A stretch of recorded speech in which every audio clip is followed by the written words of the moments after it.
You muted. Rookie mistake. I said, welcome back to BBK Sports, people. It's your boy Taran. Making his debut on BBK Sports is, oh, Jesus. I'm even getting echoes today. What the hell's going on? No, that was me. That was me. A comprehensive look at Arsenal Football Club through the lens of an elite Jamaican football content creator. Jason, what you saying, bro? Big up, Taran. Thanks for having me. Pleasure to be here on BBK Sports and all those watching on Jason Gooner TV.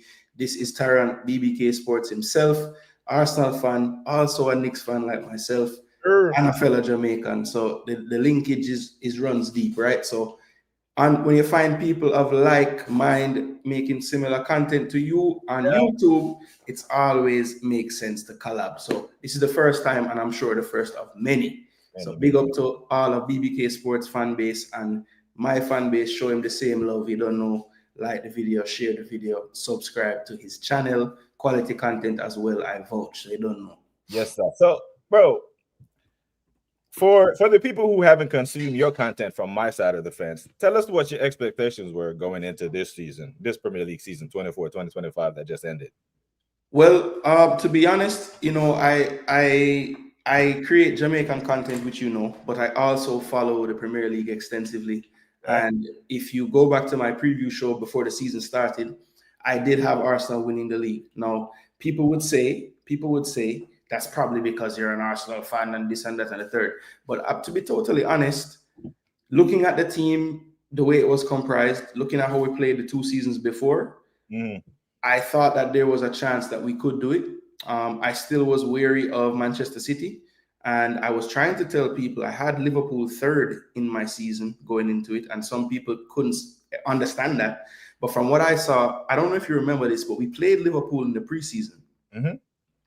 And it might have been in your neck of the woods. It was in Cali, I believe.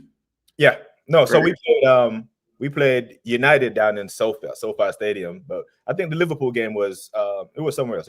Yeah, I think it might have been in Chicago. But either way, I remember seeing that game and I'm saying to myself, yo, the way I see he's tweaked their team, this might work out better for the team they have. Because to me, Klopp was buying some players in that midfield that didn't necessarily fit the Klopp way. Yeah.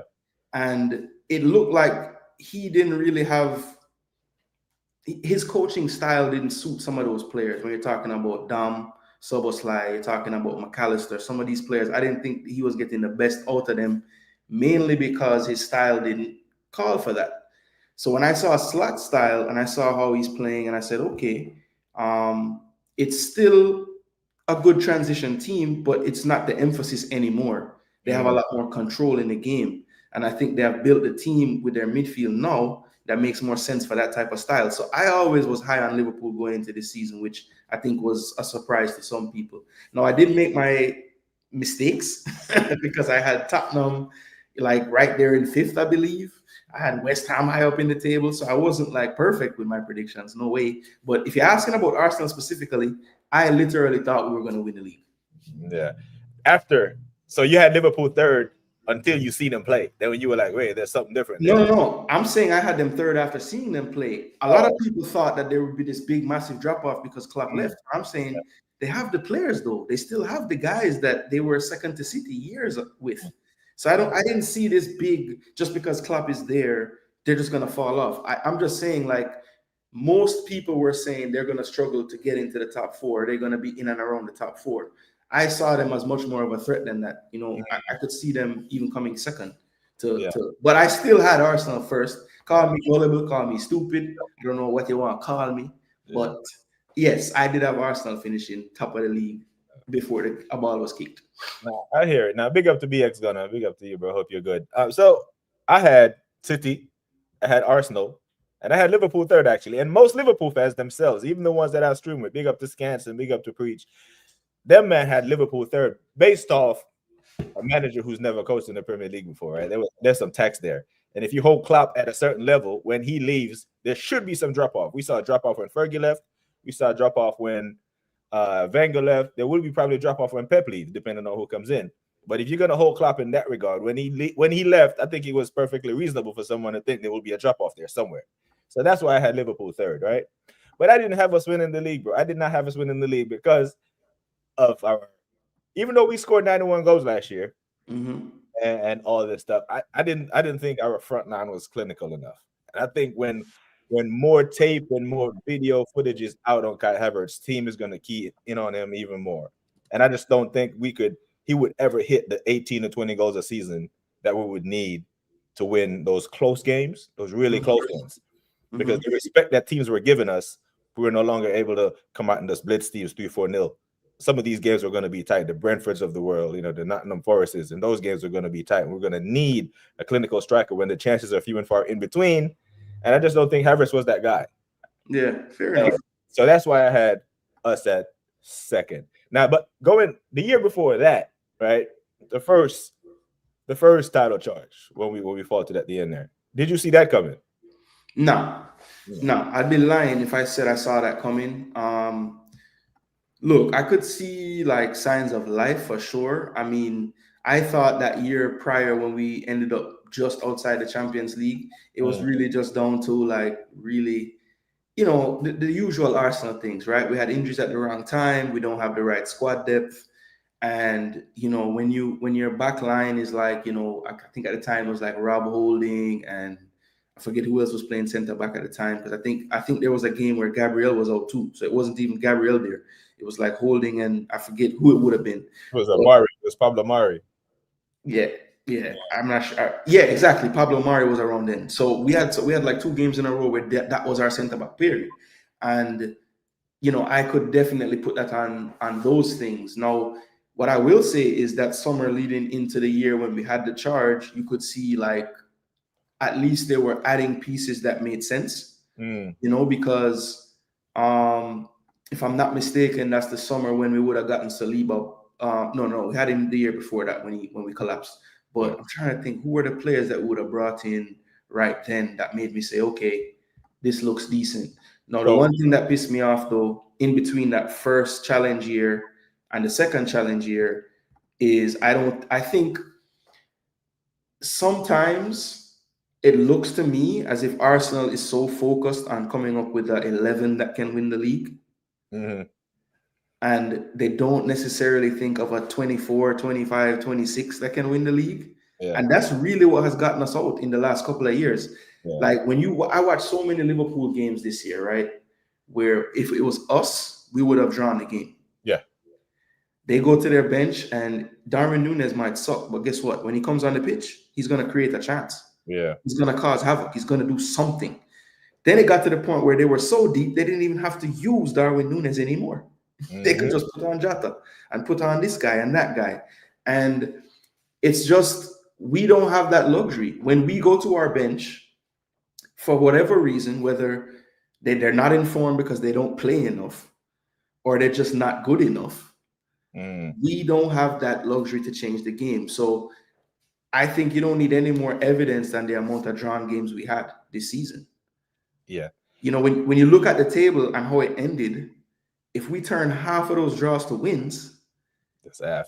Yeah. We literally are like right there on the last day. So yeah. And those things I thought, obviously we can put it down to Arteta at times overcoaching. That's definitely something I'm sure we'll talk about tonight.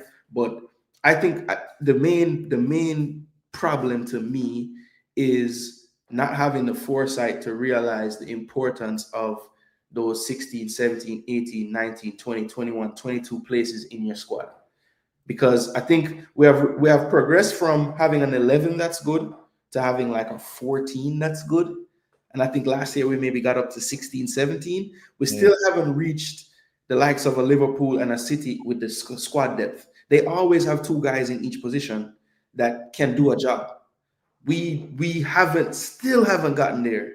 And a part of it is lack of chances to some of these guys for them to prove themselves. And a part of it is just not caring enough about those spots towards the end of the squad. Yeah. How is that possible though? How is it possible that 5 years in, the squad isn't big enough? Because I can understand if you come in the 2021/2022 season, right? That one was a transitional season. Okay, you're gonna get rid of the players that you clearly don't want to get your own players in. But 2021 turns into 2022, 2023, 2024. At this point, surely the squad should be made in your image where you know exactly what you want. So the way that the squad is constructed now tells me this is how you want it. And if the numbers for two in each position doesn't work, it's because you wanted it this way. You wanted a smaller squad, right? And so after the 2021 season, when we finished 5th, then we brought in Jesus, we brought in Zinchenko, we brought in yeah, we raided City for everything they didn't want anymore, right? And then we brought in Ben. I think Ben White came in that season as well. Yep, he did. I think it was 50 mil. Mm-hmm. Yeah, right. So and then that turned into a title push.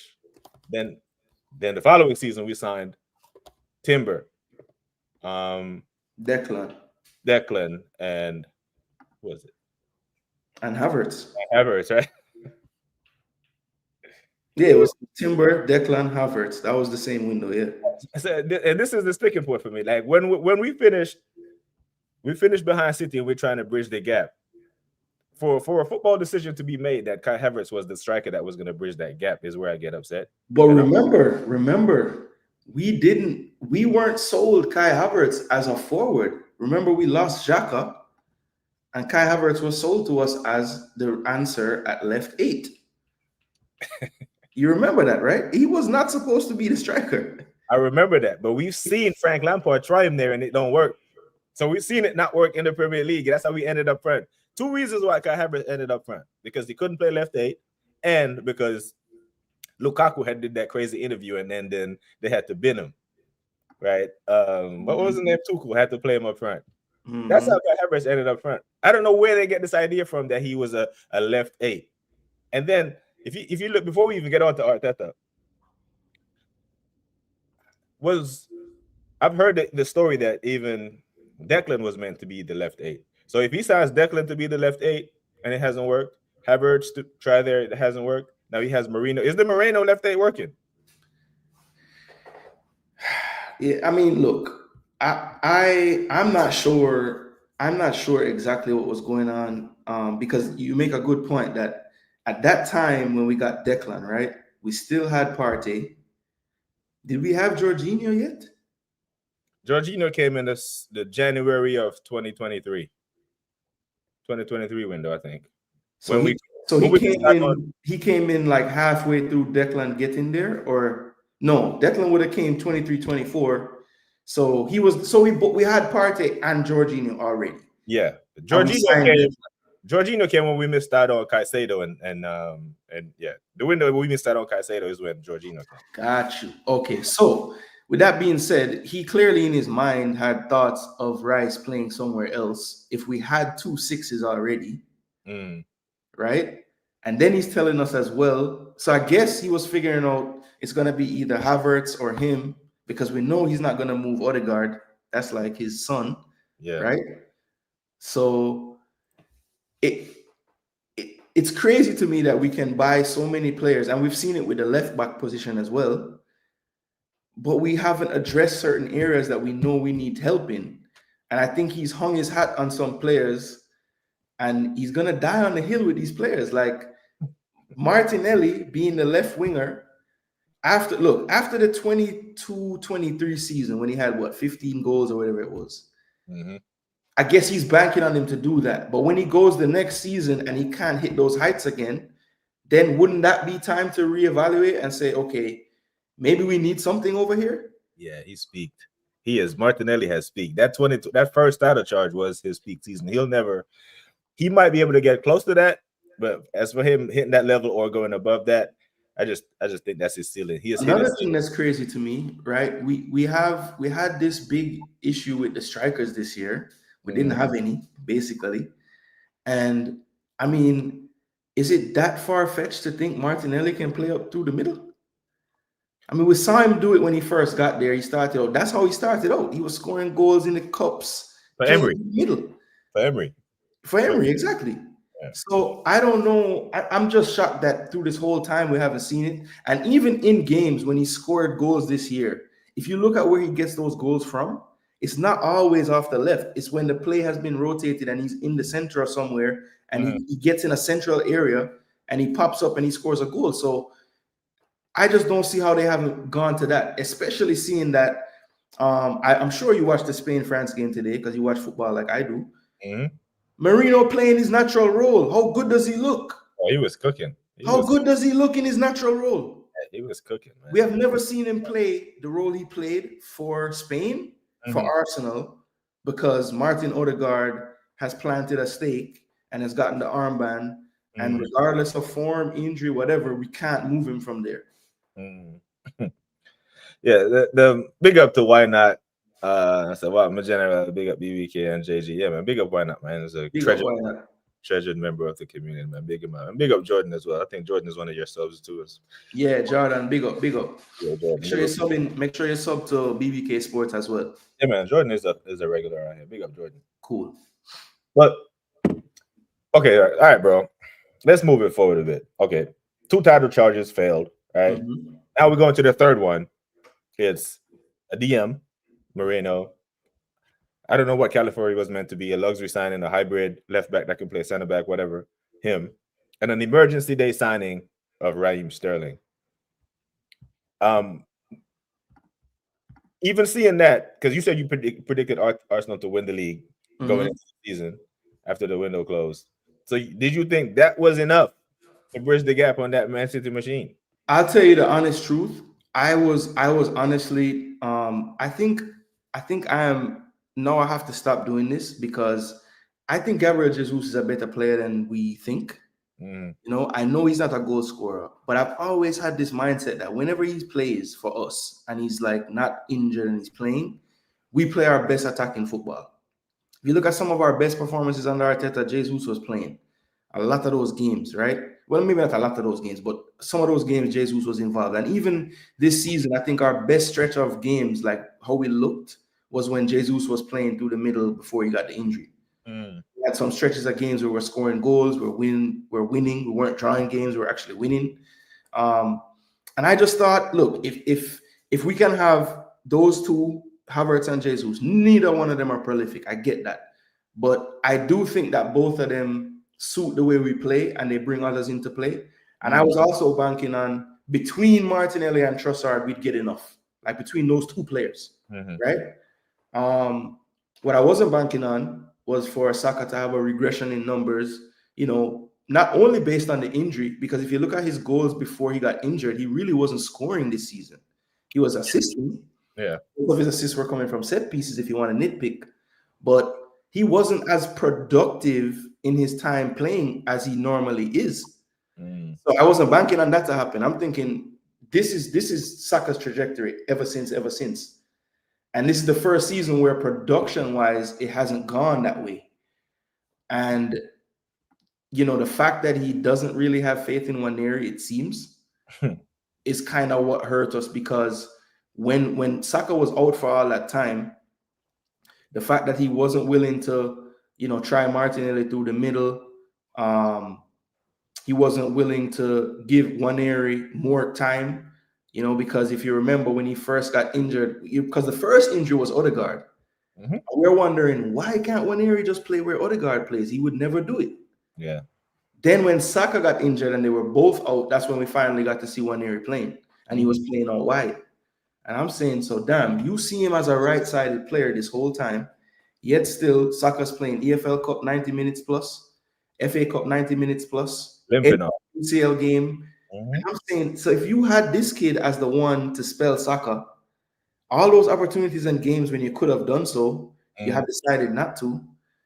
It's just so like part of it is on the board and what they've not done, and a part of it is just on squad management too. And maybe that's why he wants the team to be like low in numbers, because he knows he's not good with that stuff. He's not good with keeping players happy in rotations and things of that nature. He just wants to play the same damn players every time. Yeah, it's criminal. So what do you think of? Do you think Jesus could play 10? Could play in the 10 and Odegaard play 8 with Declan or Partey? You think that could work? Because Jesus, honestly, the way we play, if we're being honesty, the number 9 plays 10. Yeah, but I'd prefer Jesus there because he can actually control the ball, turn the ball, move in tight spaces. Havertz can't do that. Havertz is just an aerial threat. Look, I think you're right about the turning in tight spaces, but I think Havertz tends to get the ball when he's not in tight space because he's a little more intelligent with his movement. So I think a lot of people that don't like Havertz, I get it because to me he's too poor of a ball striker.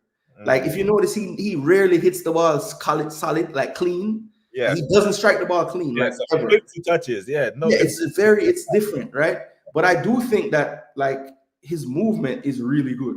Like honestly, if you just watch how he moves and how he opens space for others, that's really his like attribute. That's incredible. And I know that's a hard sell to fans because they're like, "What the hell are you talking about, Jason? Movement and opening space, blah blah blah. What about the goals?" But I'm telling you, people, that's really what he does well. So if you don't analyze the game to a certain level, I understand like the casual fan will think he just is garbage. And I get that. But I happen to think differently about the player. I don't think he's the answer per se, but I do see, like, look, there's a reason why this guy has been at Chelsea and played, has been at Arsenal and played. When he's fit, he plays for Germany every damn time. You can't tell me he can't play. I hear that, but I was just wondering how was Chelsea such in a rush to give him to us after he won in the Champions League? That was a red flag in and of itself for me. I heard you say that the other day on a program, and I have some pushback on that. Hey, If they were so willing to give him away, why did we have to spend $65 to get him? 65 million. Because Chelsea couldn't even believe their luck. We're terrible at buying. That's what I'm saying. That's why I even brought that up. That's a sackable offense to pay a rival 65, 67 million for an out of form player. It's criminal because Chelsea don't sell us good players. They sell us. Yeah, but if we're being honest, right? When they sold him to us, what player at Chelsea at that time was playing well? And that's what I'm saying. Why were we even going to? We needed a striker, right? Isak was out there. Isak was available at the time. Yeah. So was Kudus. And if we were buying a midfielder, because if you're gonna sell, Arteta's gonna sell it to us, we're buying him as a midfielder. Kudus was out there for 30 something. Yeah. You thought Havertz was something that was just a bad idea for me. But why not say Moreno was said Yamal and Nico Williams made Moreno look good today. I thought he was good, man. I don't know. I think he was okay today. I don't think Marino was bad today. I think Marino was good today. I just feel I mean, look, to me, it's like Marino and Havertz are similar in that like they're not gonna wow you. They're not gonna just do things that are like, I've never seen this before in football ever. You know what I'm saying? I've never seen this. You're never going to see that from those players, but they're good players. When you put them in a system that's good, they're going to not mess up the system. Put it that way. And I think that's maybe a part of the problem why people can't like get with the Havertz thing is like the money we spend for him, he can't just be a system player. Like he has to do things on his own from time to time, like take the game and do something. And I don't think he's ever been that player since Leverkusen, really. Yeah. So there was just so many layers to unpack with the Havertz thing because one of it was Chelsea don't typically sell us good players, right? They sell us David Luiz, Willian, Havertz. We give them Ashley Cole and Giroud, right? Giroud, who the fans hated, by the way, when we had him. But then he goes to Chelsea and beat us in the Europa League final. You know, I didn't hate Giroud. I think Giroud was a good profile of striker to have because I seen Giroud have scored no goals for France when they win the World Cup. He scored 0 goals in 2018 and they won the World Cup. That's what he does. You know, Kai Havertz doesn't have half the tech that Giroud does. Giroud, he's just slow. Yeah, he's just very, very slow, but he is very techy. And when he has those runners off of him like he does in France and a good midfield behind him, he'll cook. The problem is the team was just poorly built for Giroud. But there was so many levels with the Kai Havertz thing. We needed a 20-goal-a-season striker or someone who can hit at least close to it. Kai Havertz in his entire time at Chelsea scored 17 goals Premier League. And he never. So I'm not even mad at Kai Havertz himself because one, he don't pick himself. True. And the fans are asking him to do something that he has never done, which is to score 20 goals. He's never done that, so it's not his fault that he can't hit those heights. I'm mad at the people who thinks that he is the answer to our problems. You know what I'm saying? Yeah, look, I think he's a part of the answer, but to say he would be an answer or the answer would just be wrong of people, for sure. Like if I take the Newcastle EFL semifinal as an example, home and away, we feel it a strong team because it's the semifinal versus a Premier League team. The difference in their striker versus our striker was so alarming. Right? We had Isak, every center back in the world, every pundit, respects Gabriel and Saliba as probably the best partnership in the world. Those guys are good. And their Newcastle's attacker, Isak, had our center backs looking nervous, while our striker, and Dan Burn and them, and they were comfortable. They didn't break a sweat. No one loses sleep over Havertz, bro. I've heard John Terry come in interviews and said, when we were playing Arsenal and Thierry Henry was the guy, we used to text each other and say, we have a long day tomorrow, gentlemen. Yeah. I don't think anyone loses sleep over Kai Havertz as a striker. Bro. And if we had Isak or someone who I believe in, and Saka and a serviceable right winger, we go to the Parc des Princes in the Champions League semi-final. I'm calm. Because I trust our defense. Our defense has been phenomenal. Our wingbacks, our fullbacks have been locking up all the top wingers in Europe. Because everyone said, especially when Gabriel got hurt, was like, oh my God. Yeah, we're done. Versus Kivior versus Rodrigo, Vinicius, and Mbappe, he's going to get cooked. Bro, they scored 1 goal over 2 legs. So our defense and our midfield is not the problem. It's the attack that's dead. And his unwillingness to not shoehorn Kai Havertz in the damn team all the time confuses me. Yeah, look, it's tough to argue against any of those points you just made. I do agree that the mental strain that a big name or a prolific striker would put is a big deal. You know what I'm saying? I don't think that teams are losing sleep at night knowing that Havertz is going to be who they face, the center backs. Yeah. And again, just because I like to bring the numbers to the conversation, last season, 23-24, Havertz's first season, obviously started out in midfield and moved up to striker. In the Premier League, in 37 games, he had 21 goal contributions. Now, 13 goals, 8 assists. Is that something like as the Arsenal striker that you'd be happy with, or it doesn't matter with the numbers that he comes with, the profile of the player won't change? Even if, because he had that year the year before, and Newcastle going into the next season in those semi-finals are not saying, oh my gosh, what we're going to do to stop Havertz. So even when he had a productive year in 23-24, we still all agree that he's not the guy. So my question is, is it at this point just about putting a big name striker in the team? It doesn't even matter who it is. Sesko, Gyökeres, Osimhen, Isak, whoever it is, do you think that solves things, just having a big name striker in the team? Not a big name striker, a clinical striker. Right? I think a clinical striker, because like I said, our attack and our defense is not the problem. And sometimes when Everton or Forest decides they're going to put 2 banks of 5 in front of you, and you may get one clear-cut chance or a half chance throughout the 90 minutes, I need a clinical striker. And as far as the numbers goes, those numbers that you called out there for Havertz are fine. But if you look back and peel the onion and apply context to those numbers, I remember when CR7 came back to Manchester United, he scored the most goals for him. He scored 18 to 20 goals that year, and they had the worst finish ever. They finished on 58 points because he scored those goals in volume for in patches. He scored 3 against Tottenham, 2 here, 2 there. So some of those Havertz goals when he had that great year, I remember one of them was the mercy penalty against Bournemouth when we were up 3-0. Even last year, if you remember the Man City game, we beat him 5-1. The first chance that Havertz gets, he puts it wide. The second chance he didn't even want it. He passes it to Odegaard, then Odegaard scores. But when we're up 3-0, then he scores the 4th goal. We're cooking. When we beat Chelsea 5-0 at the Emirates, when he scored the 3rd and 4th goal. So those goals aren't really. So he scores, but we have to put, how many of them tied the game? How many of them gave us the lead? Yeah.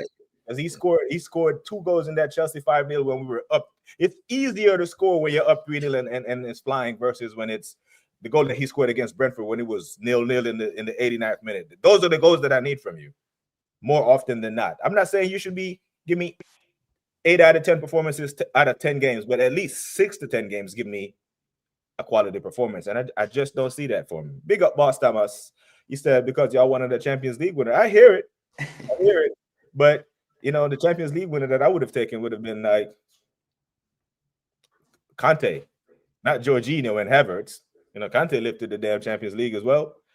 I'm just speaking over the fence, says Duclan. Big up, dude. Big up. Big up to you, man. The United in the building, so there's going to be a lot of trolling now. I'm here, but that's the thing. That's the position we put ourselves in to be trolled. Because United are out here telling us that they're broke, telling us that they have PSR problems, but they're signing a player from Wolves, putting him on 200K a week. Meanwhile, we can't pull a guy from RB Leipzig or a guy from Real Sociedad. Like, what are we doing, man? Like, what are we doing? Are we going to run it back with the same team, or are we actually going to sign somebody? Are you concerned at all that we got the news earlier about Zubimendi, but I'm not hearing like medicals, or I haven't seen him hold up a shirt. Like, do you think that deal is actually happening? I think the timing of the Zubimendi news was too coincidental for me. The first here we go was right after we got put out the FA Cup to Man United, and the second bomber dropped by Fabrizio was right after we got bounced out the Champions League final to PSG semifinal. So it's a Arsenal PR marketing dream again. They are so good at this. I wish we were so good.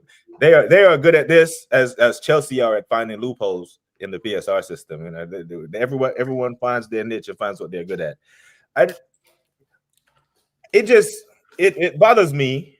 It bothers me that a club like Brentford can lose their goalkeeper to Bayer Leverkusen and sign a goalkeeper the same day to replace what they have lost. Right? Trent announces that he's leaving. Liverpool go sign a right back soon thereafter. And then they make a bid for one of the best attacking midfielders in the world right now. They look like they're the ones that are trying to catch up. Yep. Chelsea are strengthening. Man United is strengthening from 15th. City is strengthening. There is no way we can just run it back. I hear him sit in his press conference and talk about how Kai Havertz looks since the surgery, how he's transformed his body and all this. And I'm of the firm belief that on August 12th, 13th, whenever the Premier League match day 1 starts, that's our striker. Havertz will be our striker. That concerns me. And if we do that, and then Chelsea go sign Gyökeres, and then he starts banging, the Emirates is gonna get toxic again, bro. Yeah, I'm seeing some stuff on X today, like basically like it's funny because the person was saying like if this transfer window continues the way it's been going, and we see teams signing players and this and that, it won't be too long until it feels like, when we first moved to the Emirates and players just leave, like our best players just up and leave. Mm-hmm. And they included Arteta in it, which is hilarious to me because some of the fan base, including yourself, want him gone, But the guy in the post was like, yeah, even Arteta might leave. Even Arteta might leave because we're not serious. He's looking around. He's like, I want to get to the other clubs. I want to win something. But you guys aren't really, because here's my thing. I think in the past, he was okay with like, all right, whatever we need to do, I'll work with it. But you could see the frustration in January, bro. Yeah. That man, for the first time ever, I heard him say, we need help. Every interview he did, he was like, we need help. It's clear to see we need help. And they didn't give him any help. But then he sits in a press conference and said, these are the best owners ever. You know what I mean? So the man is a walking contradiction. And then he says something along the lines of, we will find internal solutions. Okay, well, you have Nwaneri there. He does. I hear what he says, but then I see what he does. Yeah, so we need to get closer aligned with what he says and what he does. Yeah. He is a like-for-like merchant. His substitution patterns are like-for-like. He brings in Martinelli for Trossard. He brings in Ben White for Timber. Right? He brings in Jorginho for Partey or something like that. But on the last day, or whenever Kai Havertz got back fit, he takes Bukayo Saka off. Like for like, all of a sudden, like for like isn't your thing now. You take off Bukayo Saka, you put on Ethan. No, he brings on Havertz. You know what I'm saying? I see these things and I'm like, bro, I hear what you say. I watch what you do, and the math ain't mathing. Yeah. Math is not mathing. And then he comes out after the press conference and, well, how you gonna come sit at the press conference and lie, bro, about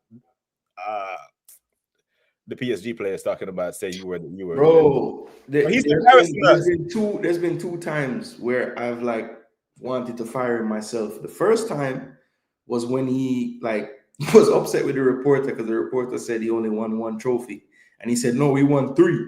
We have 2. Bro, the amount of messages I got that day about my manager being an idiot, and I couldn't say anything back. Yeah. I was like, bro, I agree with you. He's an idiot for saying that.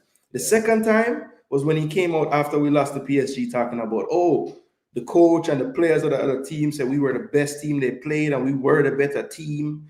I'm thinking, bro, what even if that's true, right? Don't say it. Do that. Would you want to say that in the press conference though? Oh man, read the room, Like, bro. you think a fan is gonna feel like, oh, I can go to work with chest tomorrow because even though we lost, the team that beat us said we were better.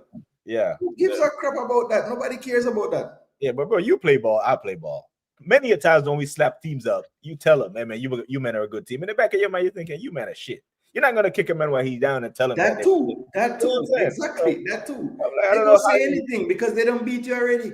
Exactly.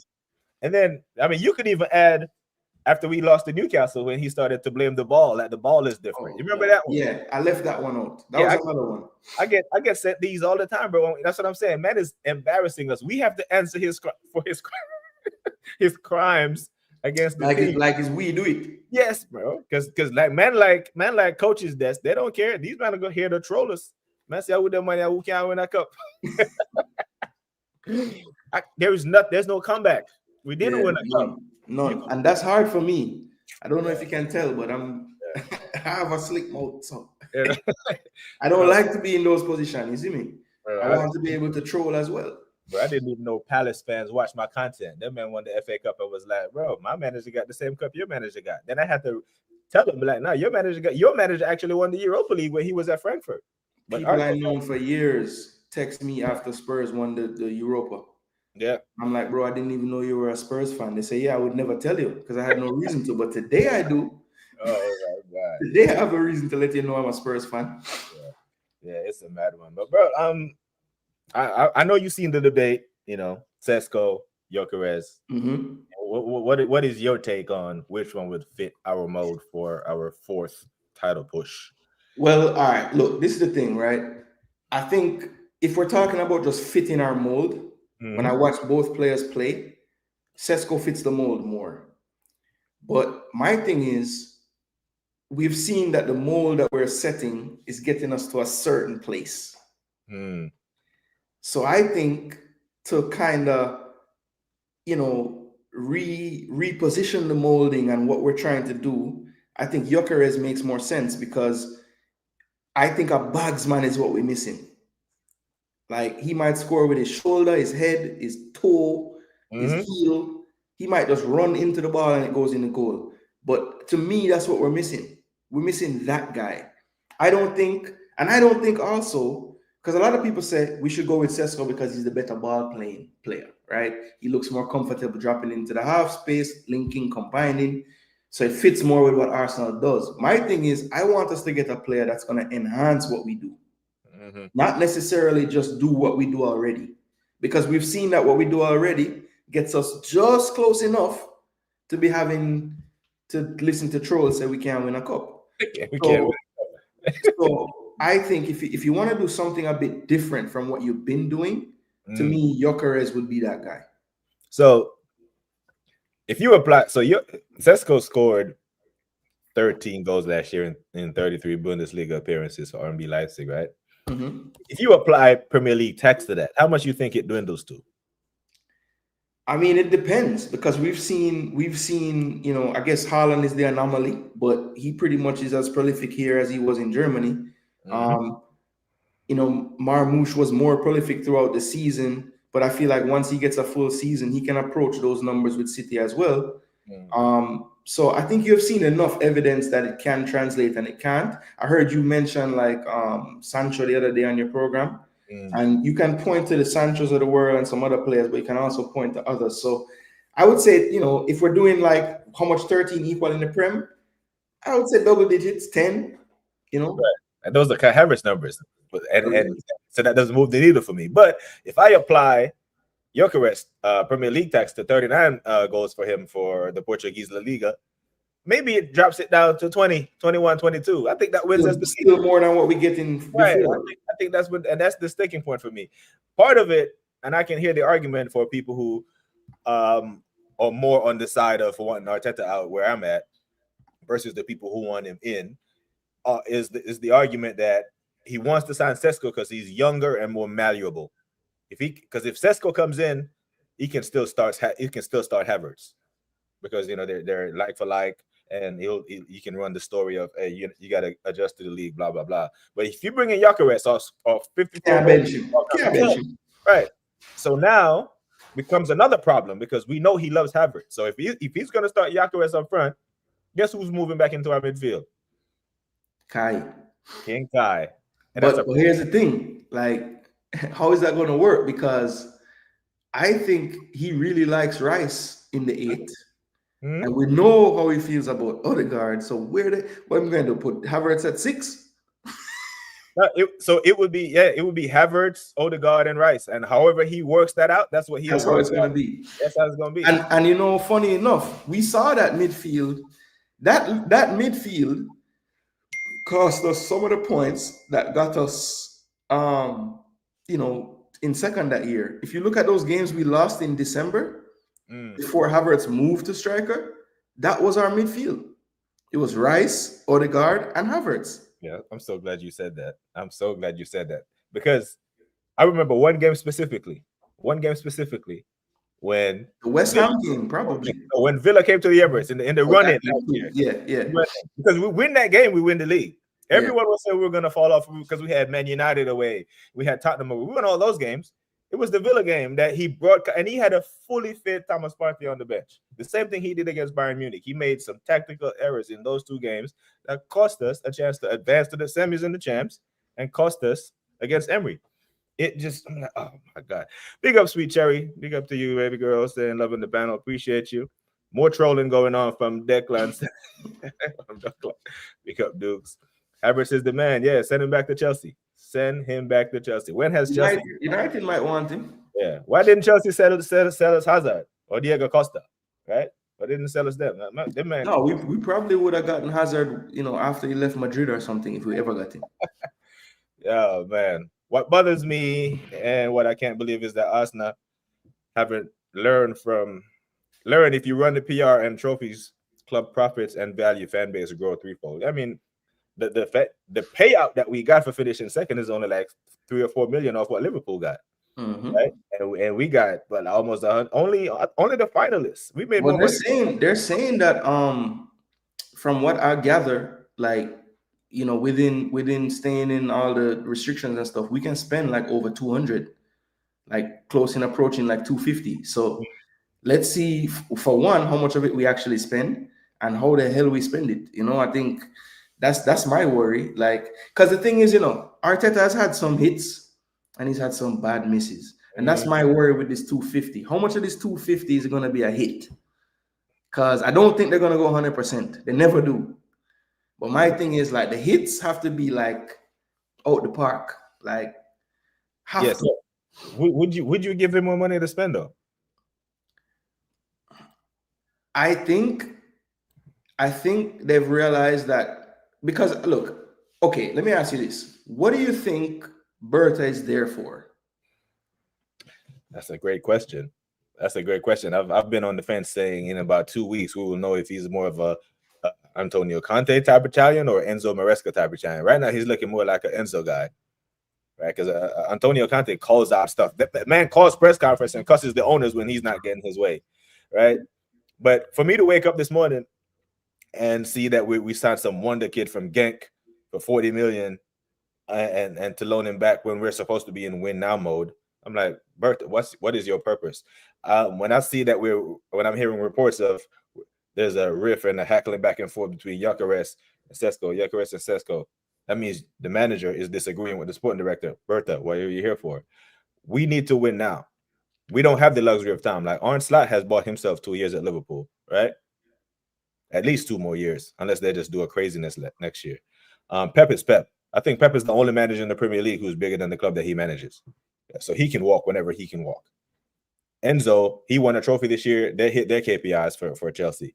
So he's bought himself some time. Arteta doesn't have time anymore. He's had time. So he has to get this right.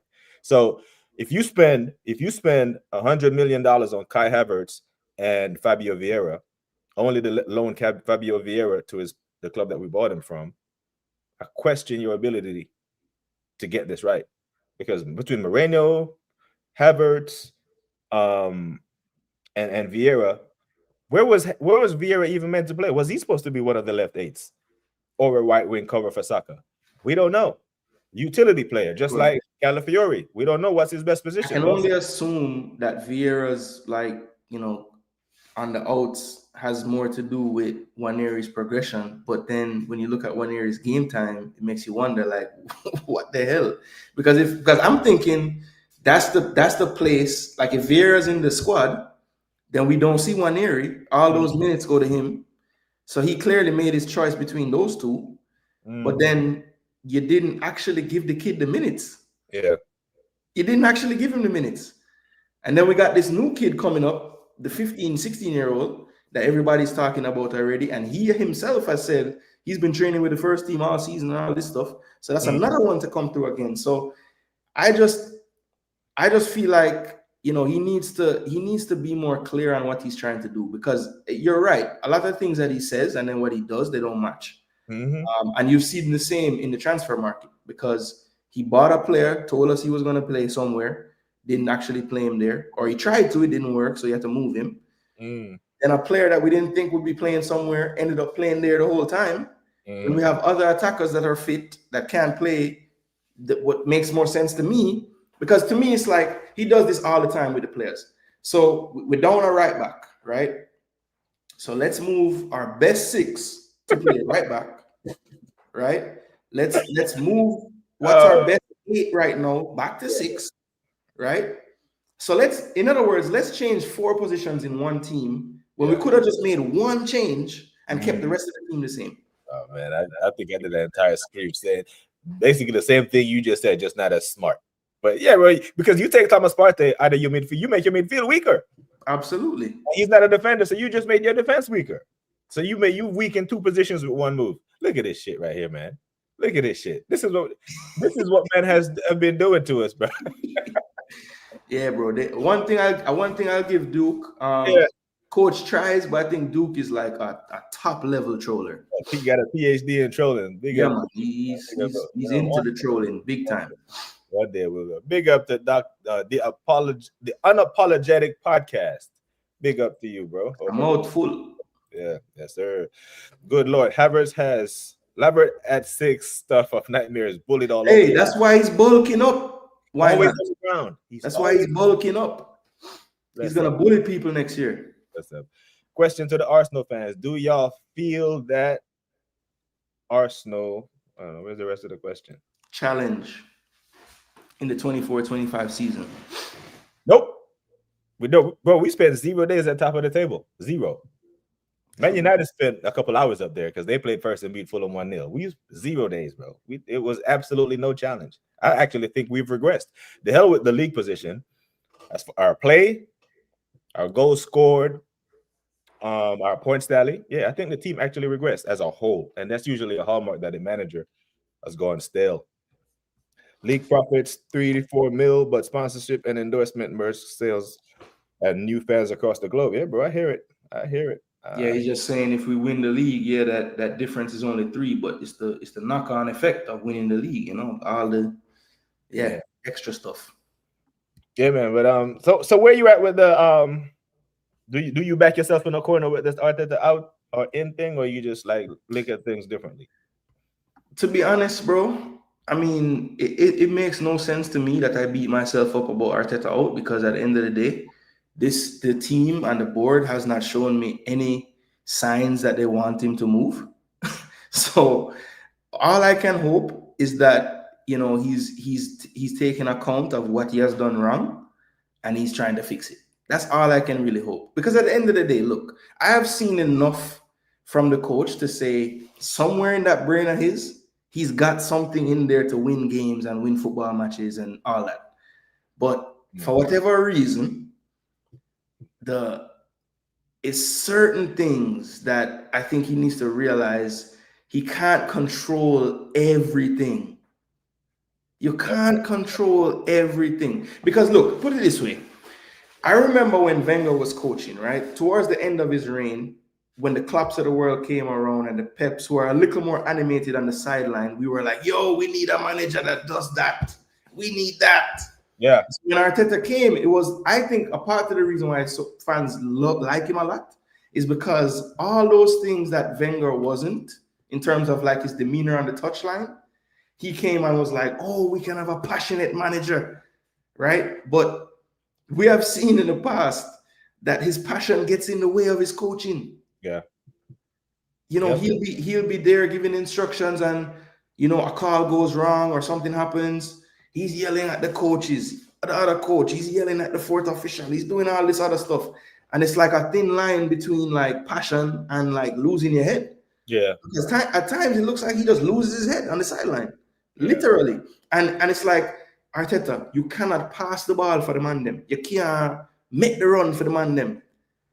You should have done enough work in the week to where you can sit there and watch your team play. And I'm not saying don't get up and say something if it's something drastic, but you can't tell me for 90 minutes that they're just doing the wrong things, because that's what it looks like when you're watching. It's landing airplanes, bro. He's barely chilling. He's always like, you know, all right. When Saka is close to him on the bench or whoever's on that side, literally, I probably am just can't wait till the next half when I'm on the other side. And the man can't just tell me every little thing while I have the ball. Yeah.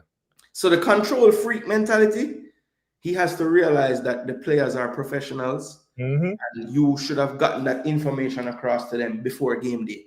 Yeah.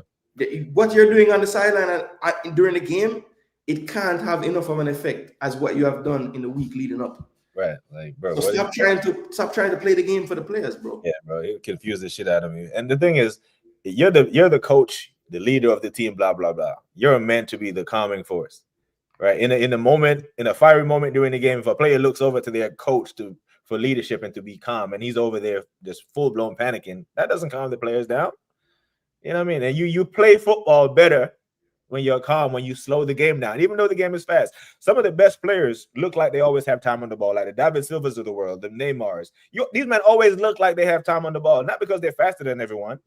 Yeah, and they play the game at their own pace. Facts. And the way I see it, right?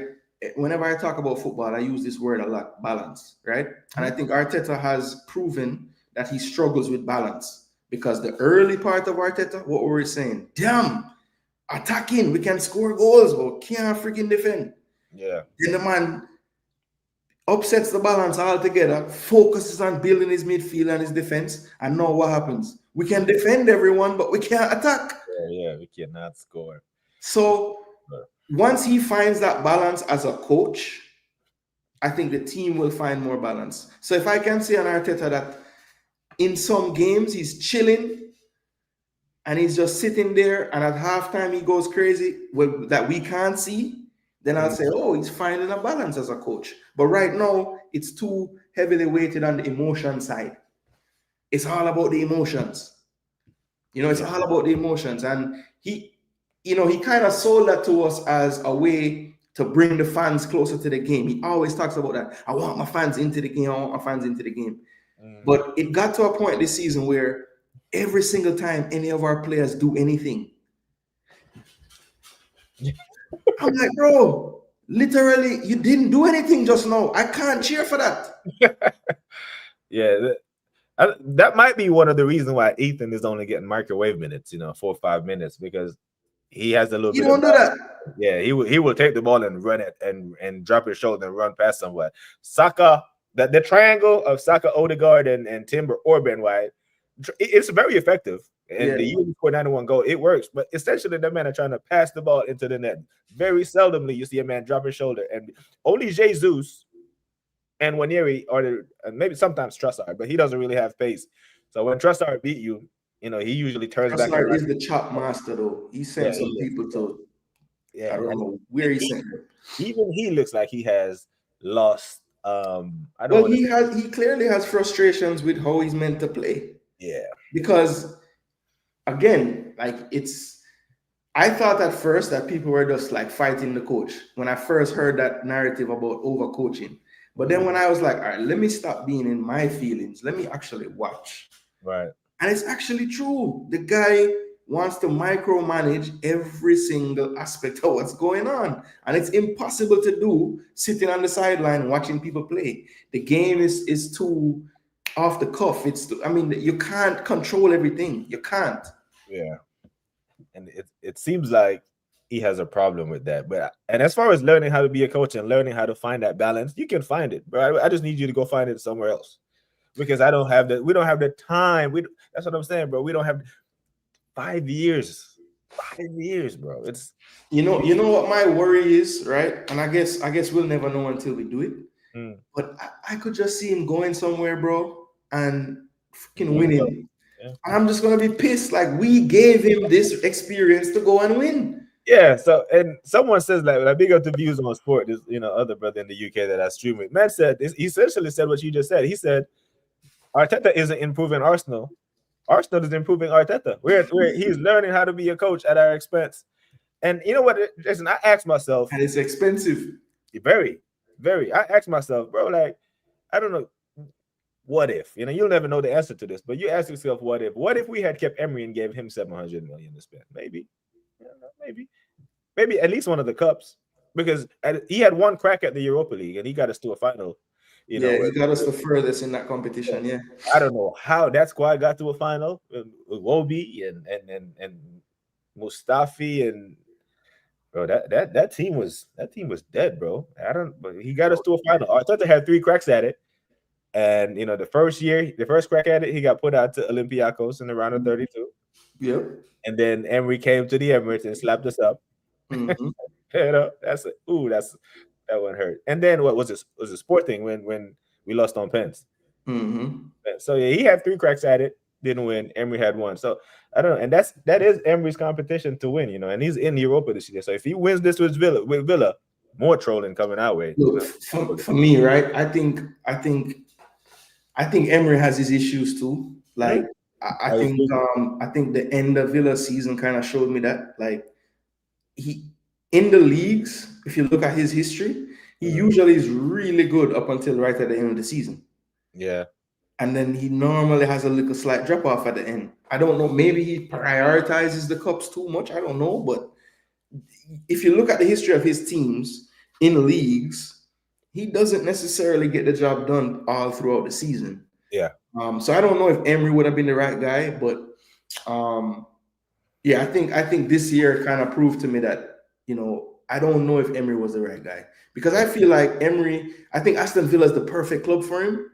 Like, he needs to be at a club where getting Champions League is fine. That, I mean, not that Aston Villa wouldn't want to win the league, but if they don't win the league, nobody's trolling them about not winning the league like they troll Arsenal about not winning the league. You see what I'm saying? So I don't know if Emery would be the perfect manager. But would he have done better than Arteta? That's a good argument to have, for sure. So the thing is with the Arteta and Emery thing is, we sacked Emery for less. We sacked Emery. Emery missed out on Champions League by 1 point. Right? It was 70-71. We sacked and he finished 5th. We sacked him for less. So the year that Arteta finished 8th with no trophy, is very lucky to stay in the job. The next year we finished 5th, lost out on top 4 again to Tottenham. That's what Emery got sacked for. I think that should have been the time we should have sacked him, because then what happens is he goes on a title run next year, makes it impossible. And then you can't sack him, right? Yeah. Yeah. So he pulls us, and you're a human being in it. Like, there was a chance, even that year when no one expected it. I'll give Arteta credit for this. 2023/2024 was the first season in a long time that Arsenal Football Club went into a season with title-winning expectations. True. There was expectations put on us. And at the end of it, there was a Premier League trophy at the Emirates Stadium on Super Sunday in May 20. We didn't need Man City to lose, bro. We needed them to draw. Right? We needed Mikel Antonio and Thomas Tuchel. That was West Ham, yeah. And that man went there, and in 2 minutes they were down 1-0. I'm like, fuck you now, bro. The man will turn up at the Emirates and beat us, and then just roll over and be like, oh my God. So I give him credit for that, but now he's just doing too much that I think his voice is going stale. And if you look at Liverpool, while they were finishing second, they were picking up cups, right? FA Cup, domestic double, a champs. Yeah, I think to me, right, that's the biggest thing against him is when you look at Tottenham last year winning the Europa League, you look at Palace getting a cup, Newcastle getting a cup, Chelsea getting cups in when When honestly, if you ask everybody which team is more likely to win the Premier League right now, they would say Arsenal before all those teams. Right. So if we can't get over the line in the league and we can't win a cup, at some point, like, where's the accountability for the manager? Like, I think because we're such a PR machine team, Oh, man. we tend to like immortalize people to the point where, like, if you even say they could get sacked, you're like, yo, come on, that's not how we do things here. And Yeah. you see what I'm saying? Like, we can't even speak frankly about the people because they've been built up to this place of, like, whoa, you cannot say anything bad about anybody. I mean, Yeah. that doesn't go with how we do things here. You know what I'm saying? Yeah. And I don't think that makes any sense because who is holding him accountable? Yeah, the accountability thing is a huge point. But then I ask myself, is Arteta going to be here for 20 years, 26 years? No, he's not. At some point, he's going to leave. Are we meant not to win the title when he leaves? So whether he leaves now or then, fine. But at some point, he will leave. The club is not going to fold if Arteta gets sacked. Right? Like I said, Pep is the only manager that's bigger than the club he's managing. I'm saying the people who defend him get too wound up when you say something about Arteta, even if what you're saying is a factual statement. Because if I say 5 years at a Premier League club, a big Premier League club with no trophies is sackable, that's a factual statement I just made. I'm not lying on him, but someone will take that as being negative. I'm like, no, bro. There have been managers in this world of football who's been sabotaged, right? Who've been done wrong. He's not one of them. I'm sorry. He's been given time. Most managers ask for time, right? You don't get time. He's gotten time. Most managers ask for a lot of money. He's been given money. He's been given his own players. He's been able to ship off players that he doesn't want. We let Alba leave for free. Then Barcelona sells him to Chelsea. You know, it's stuff like that. And oddly enough, the last time we won the trophy is when Alba was here. Yeah, someone who actually scores goals. I think that point about Alba, right? I think at first he was so concerned with his players like respecting him. Anybody with stature couldn't be there. Yeah. And my question to you is this: do you think that plays into his transfer business even now? Like, now that he's like built up somewhat of a stature as a coach? Like, yes, he hasn't won a cup besides the FA Cup that people say is really Emery's FA Cup because it's his team. I would think at this point, you should have the confidence in yourself to not have to, because to me, it's too many rules about the players we get. Oh, is he engaged to be married? Does he have one girl? Does he not party? You know, like, yo, get some little man where you have to wonder if they're gonna turn up to training. Sometimes them killer they get you the title. Yeah, you need some you drugs. Can't just want 23 Christian. Yeah, man. Yeah. Christian or Muslim, whatever. You can't have 23 man who do the right thing every time. Yes. Footballers sometimes are bad. Yes. Them rough, them go out, them have brethren where unscrupulous. Yes. But you work with the thing and you show them, obviously you discipline them and you say them can't do certain things. You have to integrate them type of man there too. Yeah. Because of the so life go, you can't have 23 nice people. Yeah. It's not gonna work. Facts. That became a problem for me when we were linked to Ivan Toney. And then I'm reading reports. I read a report from this Charles Watts, that damn mug, about Ivan Toney's attitude. Bro, I've never heard Thomas Frank say anything about that boy's attitude. I've never heard Gareth Southgate said anything about the boy's attitude. All of a sudden, he's linked with Arsenal, and Arsenal don't want him.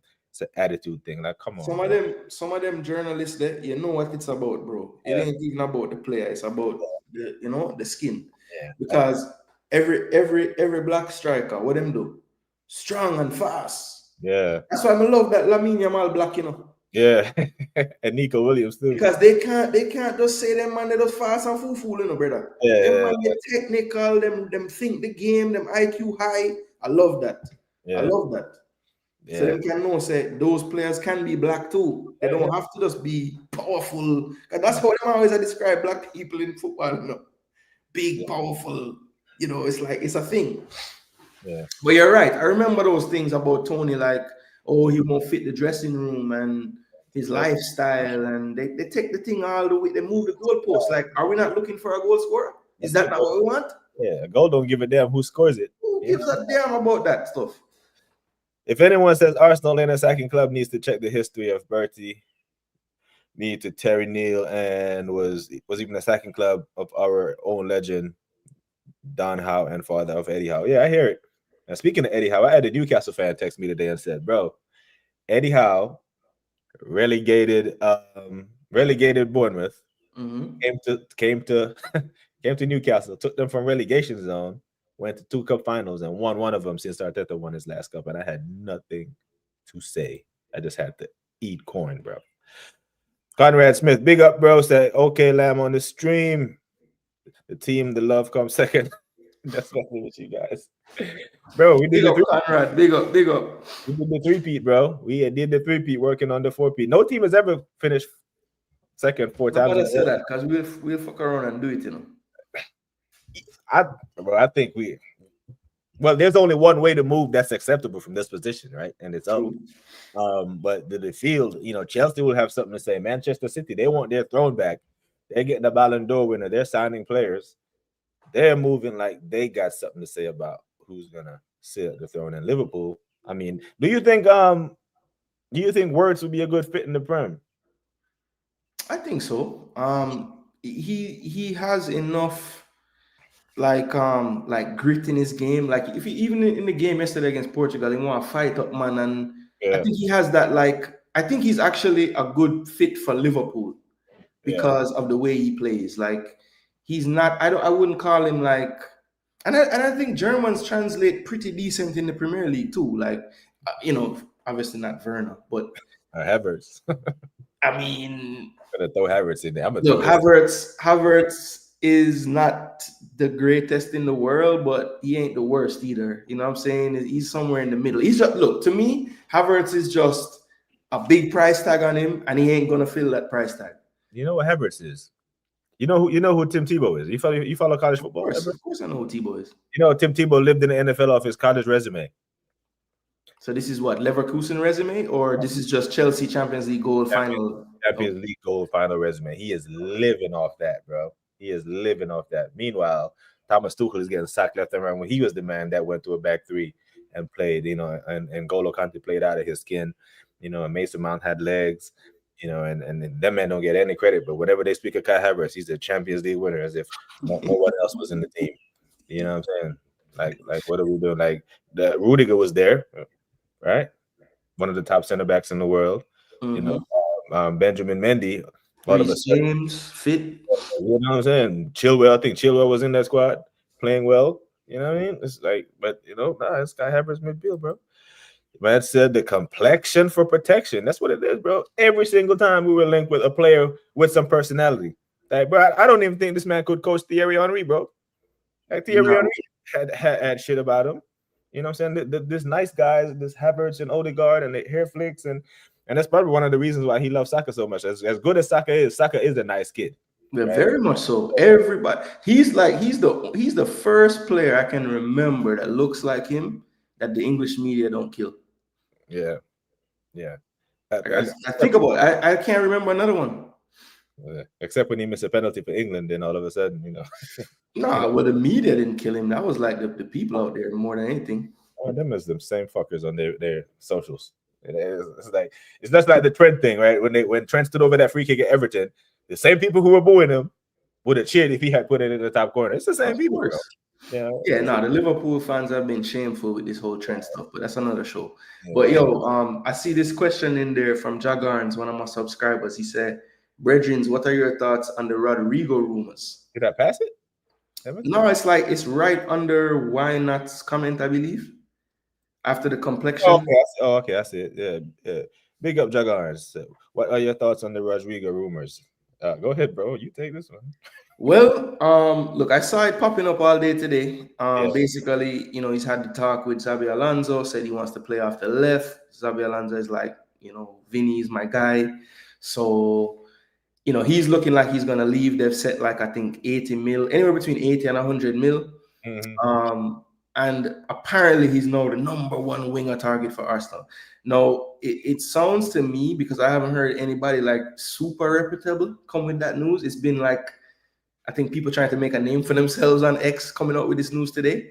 So until I see like more reputable sources, I'll just leave it as what it is. I mean, I've known all along that it looked to me, when you think about Madrid's like hierarchy right now, Arda Güler coming up through the ranks, I think Xabi Alonso sees him as a key part of his team. Yeah. And I think on that left side is probably where Rodrigo does his best work. So it's just gonna be, you know, do you have a player as good as Rodrigo as a bit part player? And I don't think, you know, it just doesn't make sense for him to stay there. He's 24. I'm sure he wants to go somewhere where he's like the guy at this point of his career. You see him out of the Brazil team, I think, right now. So, you know, all of that stems from like losing game time at his club. So I just don't think Arsenal will spend 80 to 100 million on Rodrigo. I just don't think they will. I think if Carlo was still there, we'd have a better chance. The fact that a new manager is coming in and they don't know how he's going to incorporate him, the chances are dwindled with Xabi Alonso coming in, because Xabi Alonso seems to be like the new shiny toy, and he'll figure out a way and incorporate him in there. And if Carlo was still there, I think he definitely leaves because it's a World Cup year, right? Because for him, he needs to get playing time at another club to make him a must for selection, because Carlo is now imagining Brazil, right? So if he comes to Arsenal and he's banging in, 10, 15 goals from the left wing, Carlo will have to pick him.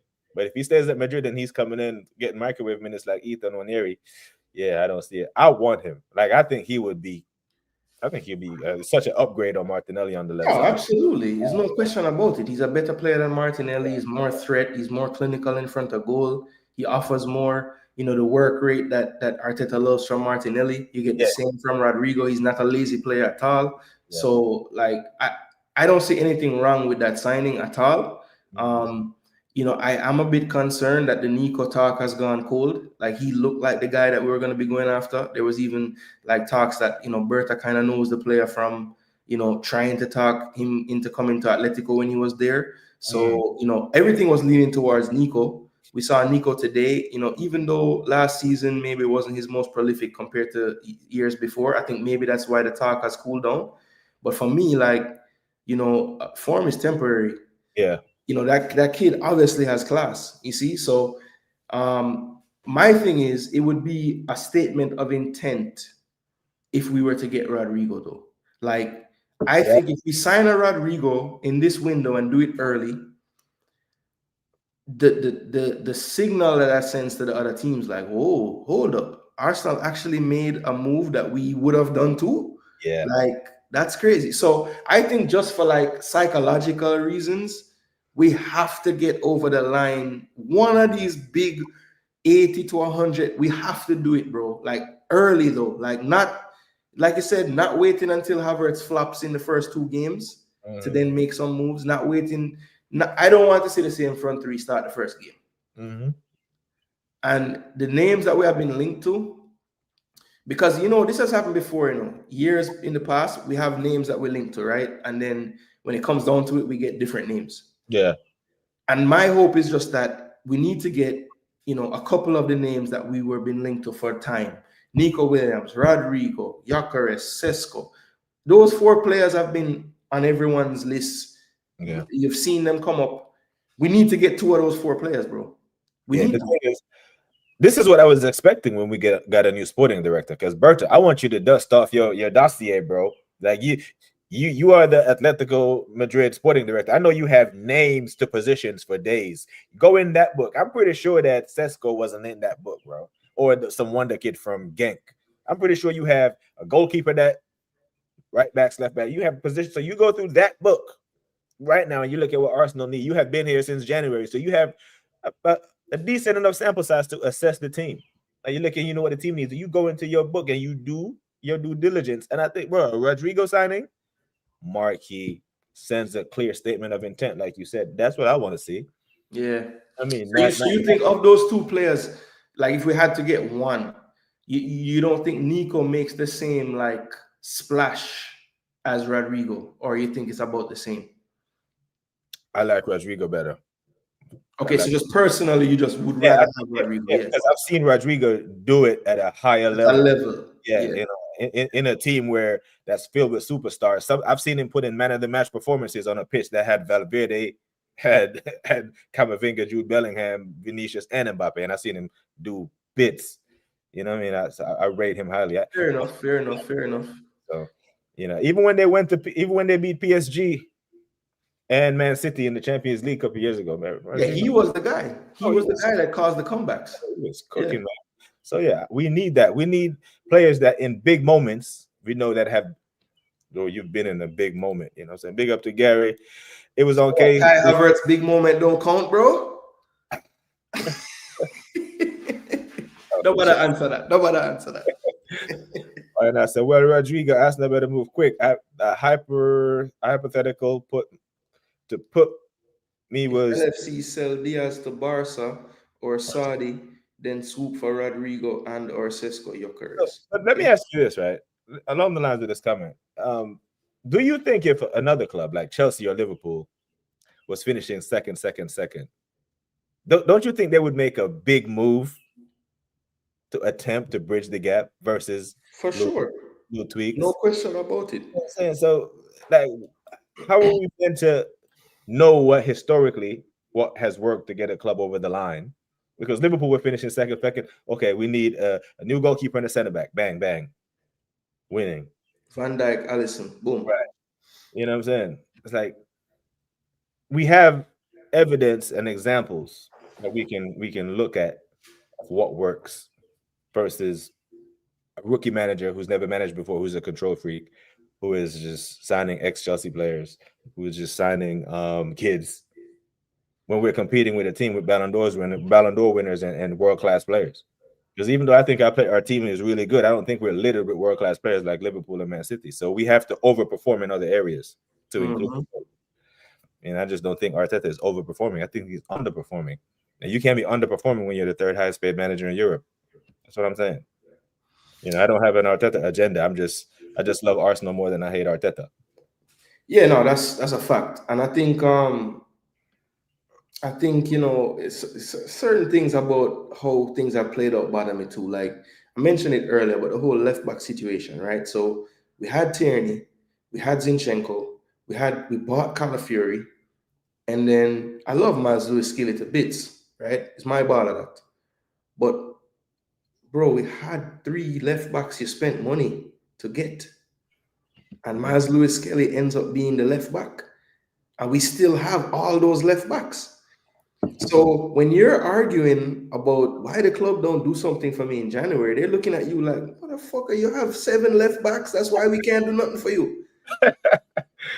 Oh man, yeah. The way Tierney was, I don't know. Maybe he just don't like Tierney because he was an Emery signing. Because I think Tierney was still a quality left back, bro. No, there was no one in the team. Anytime Tierney played, he did something.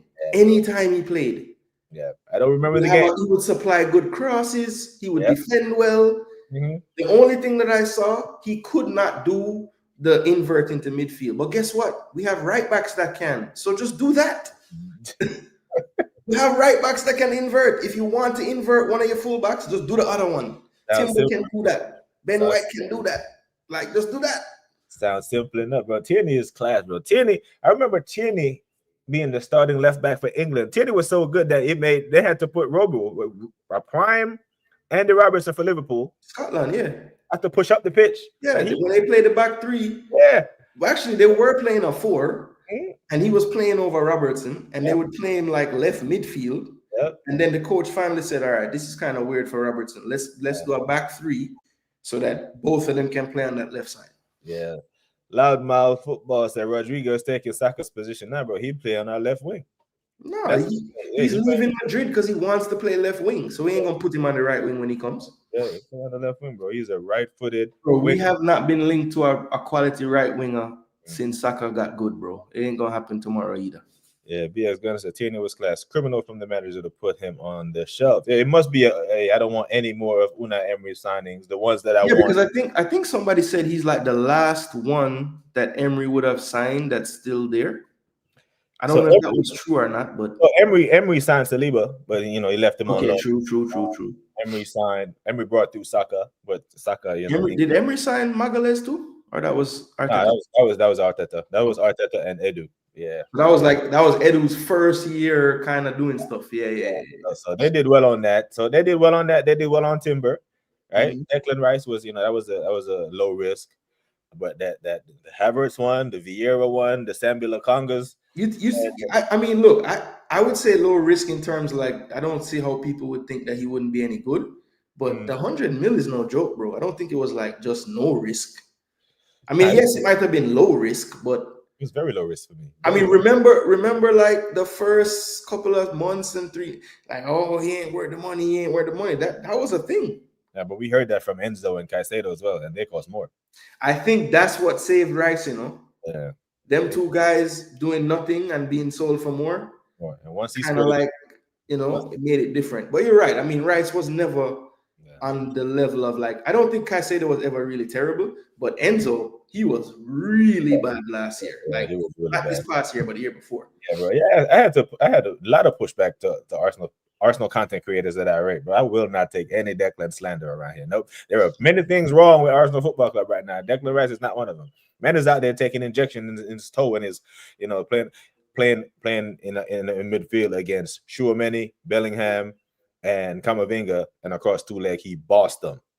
You know what I'm saying? He absolute bossed them. So, oh shit, he's in the chat. Maybach music. Big up you, Ross. I see you, bro. Maybach music. No, I gotta stop this. Before I get a strike. So, but bro, it is what it is. It's 6 days in almost, and no noise. And people are telling me Arsenal are moving in silence and all this. I'm like, nah, bro. Arsenal Football Club don't move in silence. We love when our name is being mentioned on, we are PRFC. So when you're not hearing anything, it's because we're not doing shit. Facts. We're not doing a damn thing. And facts. There can't be a world where we just run it back with this team, right? Because I'm of the belief, right? And if you disagree with this, cool. And if you think I'm crazy, let me know. I think Arteta thinks that if Kai Havertz didn't get hurt, he would have won something. And I'm talking about the champs. I think he believes that if he had Kai Havertz, we'd beat PSG. Oh, for sure. For sure he thinks that. Because he even said it after the first leg. I'm looking at the sideline and I see 7 players, 7 first-team players that can't play. Yeah. And he's reading through the list of names, So yeah, I think in his heart, I think in his mind, he thinks if he has his entire squad, he wins. But here's the thing I have to tell Arteta, get in your head that when it comes down to April, any time of the season, you ain't gonna have everybody, bro. So start thinking about plan A, plan B, plan C, plan D, because in a long season, you might get all the way to plan F. So you need to have a bunch of plans. Yeah, and it seems like he's making mistakes in year 5 that I was expecting him to make in year 2. That's true. As far as playing time, that's true. That's why when I said what I said earlier about hopefully he's learning and everything. I mean, he hasn't really given me much confidence that he's learning fast enough. He might be learning a few things, but I don't know if he's learning fast enough. Well, bro, the clock is up. He's up against the clock. He is up against the clock. I seen a Sky Sports special last week said, should Arteta be under pressure next season? And I almost lost my head. I'm like, why is it even a question? And what are you talking about next season? Like what next season? Like, bro, I don't know how he is I don't know how he's just so protected. I just don't get it. I don't know, man. I wish we had offered Emery or Wenger in his couple of years, this level of protection and this level of backing. Shaking my head, Martin Baker says, saw Jamaica Gold Cup rest on the CONCACAF with no look good at all. Sorry, Jason, the roster is different from the final squad. Who were you expecting to be in there that's not in there? I'm assuming that the name that I've heard more than any other name that they're surprised not being there is a player from League One named Malik Mothersill, who we just drafted in. He came through the Chelsea Academy. And he wasn't picked. And I think the coach had said, it's 23 players, but we're going to put 26 on the roster. And 3 of them would be kind of like, replacement standby players. And he was making it seem like he was going to put him in that. And he wasn't in that either. And I think, he put Antonio in that, who, last time we saw him, he was coming out the car. He hasn't played since. So it's people are just a bit surprised with some of the decisions and the choices. And of course, one of the big things I'll tell you, Taran, is there's a big debate and divide about how equipped the local JPL players are to play. I hear it. And so when there's a squad named, it's kind of like one of the first things people do is like, how many JPL players made the team? So look, I've kind of made my peace with that. I think when you look at the framework of Jamaican football, the way a lot of the people that are in Jamaica see it is, if these guys don't get the opportunity to be seen at this level, they'll never get shipped out of the country, which I happen to not agree with. But if that's the argument, I get it. My only concern is, like, if you're gonna like have spots for people, let's just make sure we're filling those spots with the right people. That's all. I hear it. But I'll say this, right?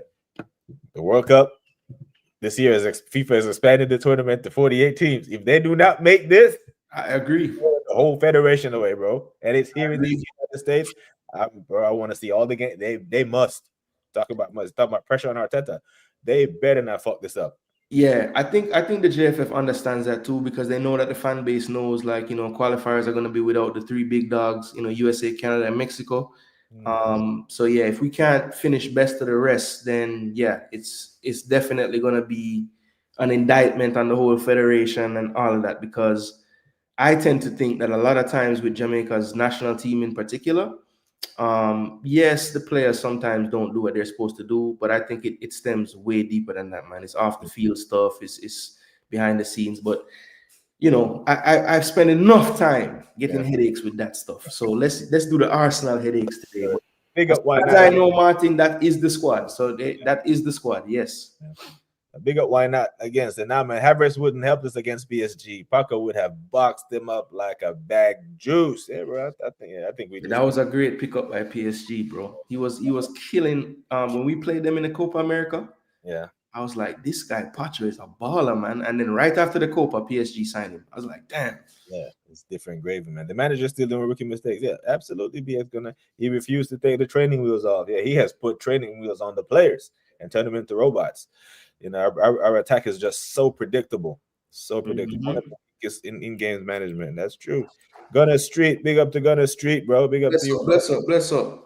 Hope everything is good. He's another. I don't say he want to. I don't want to call him an Arteta in, but he has more faith in the manager than I do. Let me put it like Look, that. I think I've always been more of an Arteta in over these years, and I think this season kind of I'm more like middle of the road.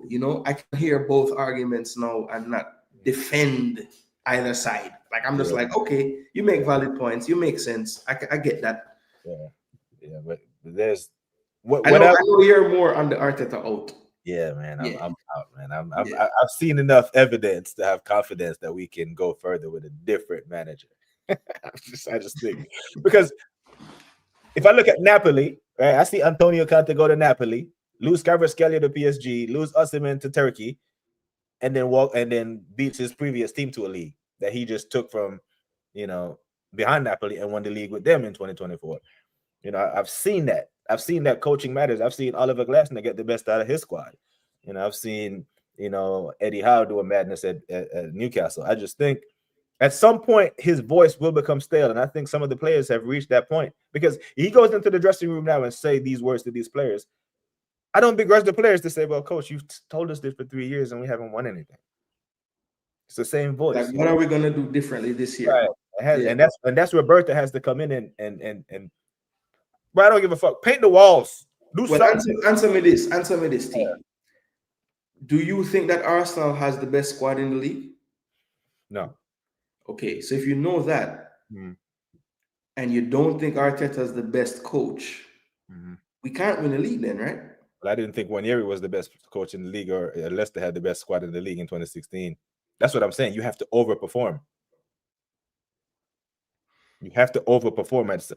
Leicester went into that 2016 season, didn't expect to win the league, but they found themselves in a position where they had a chance.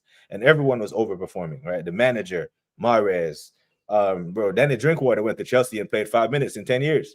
You know what I mean? It's like, so you have to overperform. I don't think, I honestly don't think the Napoli squad is better than the Inter squad. But like a throwaway like Scott McTominay that no Manchester United fan wants goes to play for a new coach and he bangs. And Gisa was at Fulham. No one wanted him. He goes to Napoli and it's like, yeah, I just think he makes too many excuses. You know, sometimes I think some of the yellow cards we get are because of him, because he has instructed these.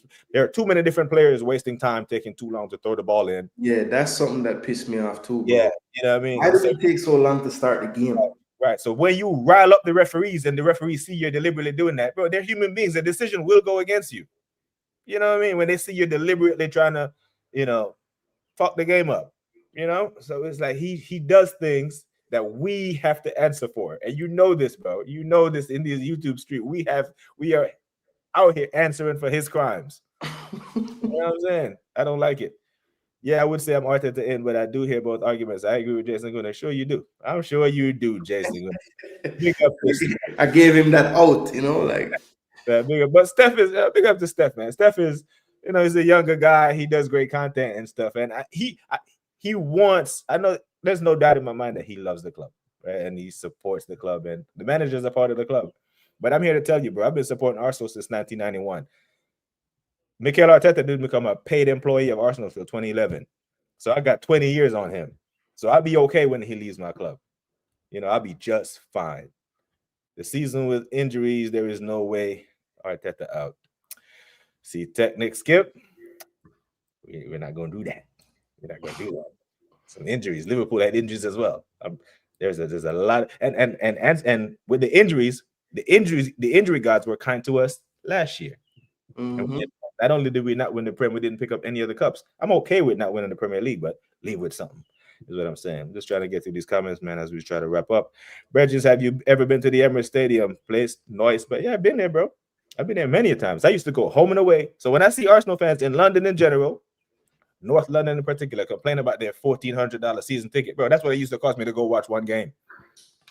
So, but I stopped going to games in 2016 because, you know, the club, you know, had let me down and let me know that winning ain't a priority. So I haven't been to a game since October 25th, 2016. It was Reading, Arsenal, 2-0. Oxlade-Chamberlain scored both goals. Yes, sir.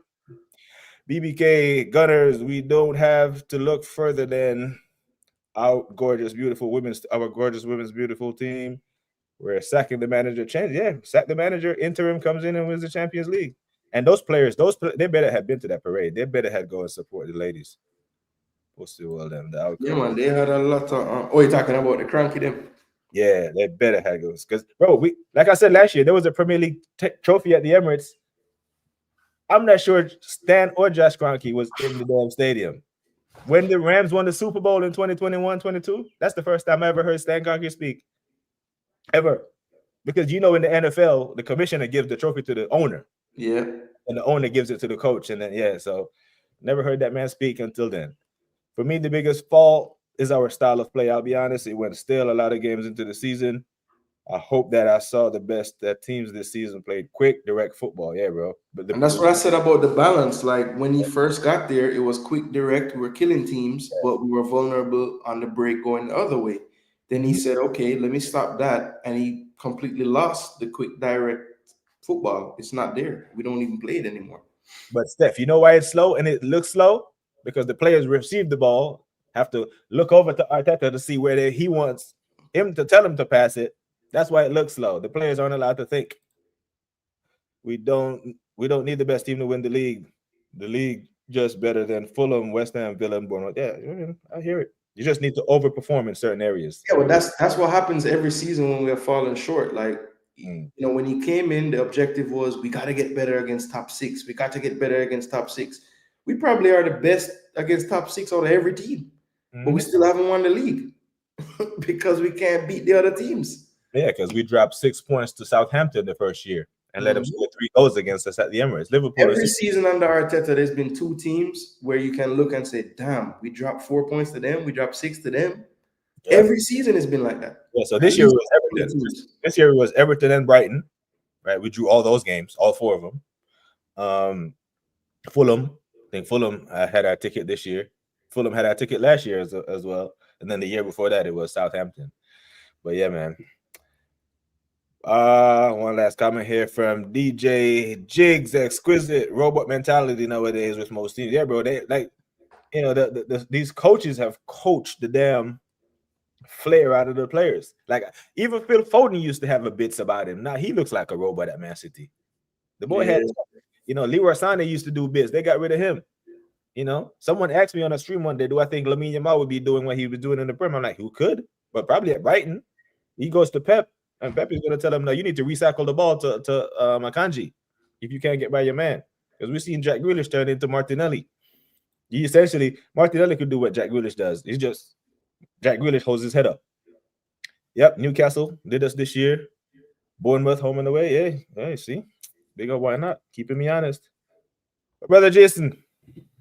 Yo. I can't believe we went over an hour and a half, bro. I said we'd keep it on the 90 minutes, but damn, I'm 5 minutes over, man. We're in Arteta time now. Yeah, it's DJ Gigs. See what I tell you there? Not Jigs. Gigs. Big up yourself, Majid. My bad, bro. Apologies. Don't shoot me. Tell the people what you got coming up, man, and where they can find you. Yeah, man. So you can find me, guys. Jason Gooner TV. Just search it. Drop a subscription. Definitely bring all kind of content, but mainly focus on Jamaican football. Also cover the EPL when the season is going on. But I definitely want to, you know, get a little bit deeper into the Arsenal. You know, of course, Gooner is in my name. That's my team. So yeah, I'm just gonna be probably doing some more collab videos with T whenever we have the time, and hopefully you guys enjoy the content. Just you know, it's nice to do content and have someone else to bounce ideas off of. I don't really do that normally, so this was definitely fun for me, and I hope all of your subscribers who are new to me enjoyed what I had to bring to the table, and I'll ask my subscribers the same, and we'll see how it's received. But hopefully you guys like it, because I enjoyed it, and hopefully we can do this again.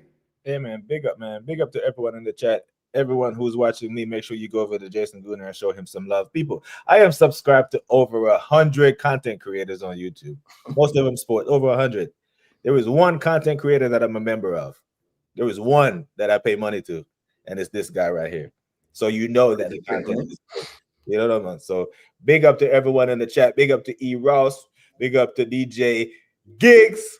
Respect, why not? Respect Eros. Appreciate it. Big up Eros. Big up to Eros. Big up to Steph. Big up to everyone who tuned in to check the stream out, people. Like I always say, until next time, take care of yourselves and each other. We are gone.